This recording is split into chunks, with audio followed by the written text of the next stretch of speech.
قرآن حکیم میں 113 اور 114 ہے، سورۃ الفلق اور سورۃ الناس۔ صحیح مسلم میں حدیث ہے 1891 اور 1892، عقبہ بن عامر رضی اللہ تعالیٰ عنہ۔ کون سے صحابی؟ عقبہ بن عامر۔ ان کا نام یاد رکھنا ہے، یہ بار بار آئے گا۔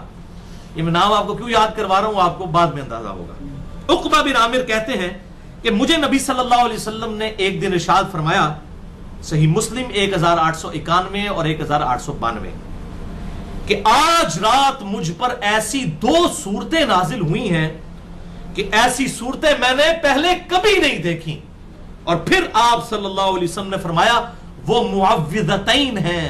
پھر آپ نے تلاوت کی، قل اعوذ برب الفلق من شر ما خلق ومن شر غاسق اذا وقب ومن شر النفاثات في العقد ومن شر حاسد اذا حسد قل اعوذ برب الناس مالک الناس الہ الناس من شر الوسواس الخناس الذي يوسوس في صدور الناس من الجنة والناس۔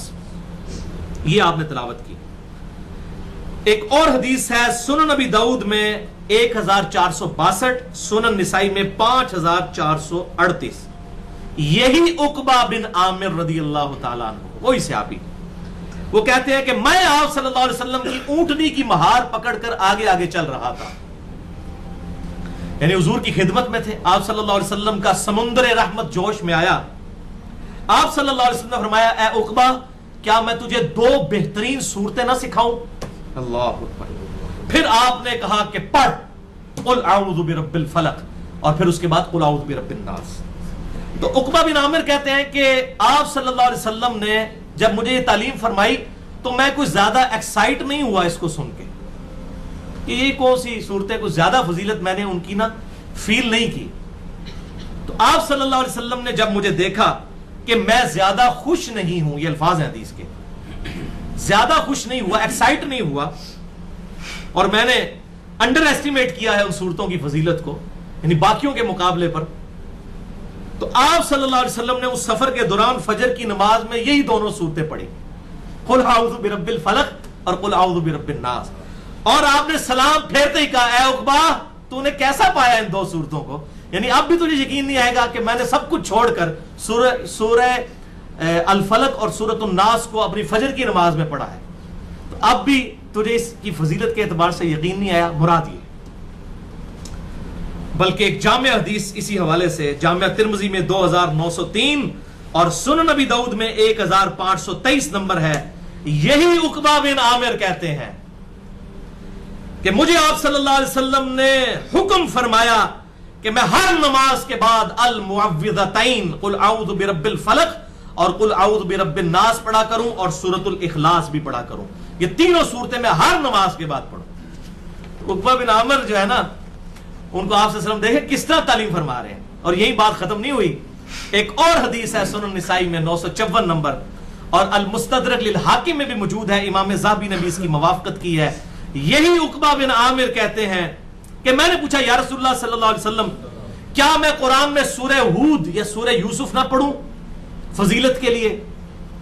تو آپ نے فرمایا تم اللہ کے ہاں سورۃ الفلق سے بلیغ کوئی سورت نہیں پڑھ سکو گے، یعنی یہ صورتیں سورہ ہود یا سورہ یوسف بھی پڑھ لو لیکن سورۃ الفلق کے مقابلے کی کوئی صورت نہیں ہے۔ اللہ اکبر کبیرہ والحمدللہ کثیرہ وسبحان اللہ بکرۃ واصیلا۔ اب وہ کلائمیکس آ رہا ہے جناب اس کا، جو میرے لیے بہت حیران کن حدیث ہے، اور حالانکہ یہ مین سٹریم کی کتابوں میں تھی لیکن مجھ سے ابھی تک اوور لک ہوئی، میں وہ حیران کن حدیث اسی حوالے سے آپ کو بیان کر دوں۔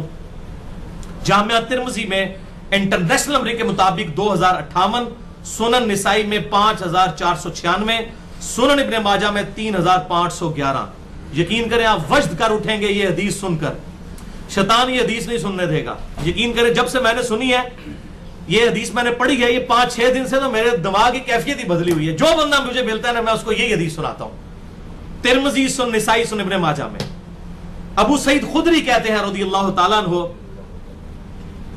کہ رسول اللہ صلی اللہ علیہ وسلم شریر جنوں اور شریر انسانوں کی نظر بد سے بچنے کے لیے، ان کی طرف سے تکلیف سے، جادو ٹونا سے، ان کی طرف سے آنے والی پریشانیوں اور مصائب سے بچنے کے لیے، انسانوں اور جنوں دونوں کے،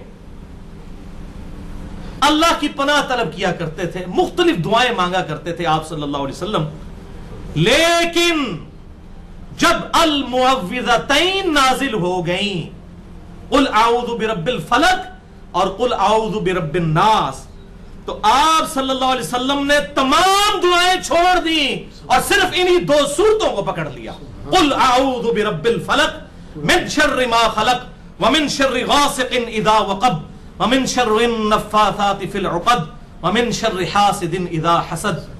قل اعوذ برب الناس مالک الناس الہ الناس من شر الوسواس الخناس الذي يوسوس في صدور الناس من الجنة والناس. اور کیا معمول ازمایا آپ نے, آپ صلی اللہ علیہ وسلم نے اپنا لیا معمول کے ساری دعائیں چھوڑ کر یہی سب کو کفایت کرنے والی ہیں. رات کو سونے سے پہلے بھی آپ کو پتہ ہے یہ 3 دفعہ پڑھتے تھے. اب وہ 3 حدیثیں ہیں, اسی حوالے سے میں اینڈ پہ بیان کر دوں. المعوذات کے حوالے سے آخری 3 صورتیں, سورۃ الاخلاص, سورۃ الفلق اور سورۃ الناس. پہلی حدیث بخاری اور مسلم کی متفق علیہ حدیث ہے. بخاری میں 5016 اور 5017, مسلم میں 5714. اما عائشہ رضی اللہ تعالیٰ عنہ کا بیان ہے کہ آپ صلی اللہ علیہ وسلم جب رات کو بسترے پر تشریف لے جاتے تو آخری 3 صورتیں المعوذات پڑھ کر اپنے ہاتھوں پر پھونک کر پورے جسم پر ملا کرتے تھے جہاں تک ہاتھ پہنچتا تھا.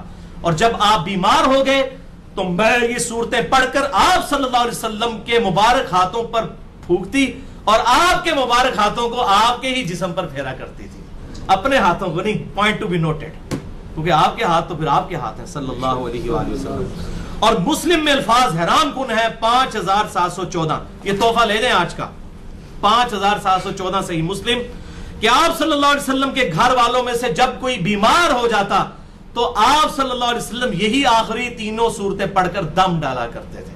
اور یہ تہاڈا مسئلہ حل ہو گیا. تو داڑھی دیکھ کے نا کسی کو کہنا جناب دم پا دیو, پائی جی دم آسان ترین دم. ایک تو سورۃ الفاتحہ آپ پچھلی دفعہ سن چکے, آخری 3 صورتیں پڑھ کر آپ صلی اللہ علیہ وسلم اپنے گھر کے مریضوں کو, صحیح مسلم 5714, آپ صلی اللہ علیہ وسلم بیمار لوگوں کو, اپنے گھر والوں کو دم ڈالا کرتے تھے. رات کو سونے سے پہلے دیکھیں, آپ نے جنوں سے پناہ دینی ہے, بچوں کو نظر بد سے دینی ہے, میں کہتا ہوں جی ایک ہی اس المعوذات کے وظیفے میں سارا پیکج آ گیا. کوئی مشکل کام نہیں, کوئی مشکل دعائیں یاد کرنے کی ضرورت نہیں ہے. المعوذات آخری 3 صورتیں الحمدللہ. دوسری حدیث جامعہ ترمذی میں 3575, سنن ابی داؤد میں 5082, سنن نسائی میں 5430. آپ صلی اللہ علیہ وسلم نے حکم فرمایا صحابہ اکرام سے کہ صبح اور شام 3 دفعہ المعوذات یعنی سورۃ الاخلاص, سورۃ الفلق اور سورۃ الناس پڑھ لیا کرو. تمہیں یہ ہر دکھ مصیبت اور پریشانی سے, ہر شے سے کافی ہو جائیں گی یہ 3 صورتیں. 3 دفعہ صبح اور 3 دفعہ شام کو. اسی لیے